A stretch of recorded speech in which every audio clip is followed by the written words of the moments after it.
तर नमस्कार मित्रांनो, मी भावेश सावंत. आज तुमका माझ्या नवीन ब्लॉगमध्ये स्वागत असा. आज मी तुमका दाखवतोय सगळ्यात चांगले आणि चविष्ट गोड गोड लागणारे आंबे.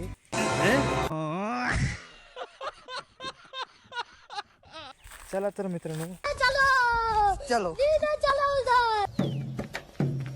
गाड़ी स्टार्ट कर. चप्पल छोड़ गया. हम फर्स्ट स्टार्ट. तुमका आज दाखवतोय या झाडाकडेच घेऊन जातोय. आणि हे बघा, अशा प्रकारे तुम्ही बघू शकतात कसे किती भरपूर आंबे लागलेले आहेत ते.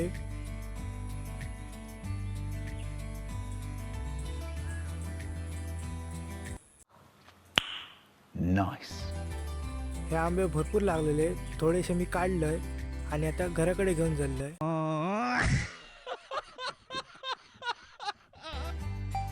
तर हे बघा मित्रांनो, हे मी काढले ते आंबे. चला तर मित्रांनो, भेटू आपल्या पुढल्या ब्लॉगमध्ये. धन्यवाद.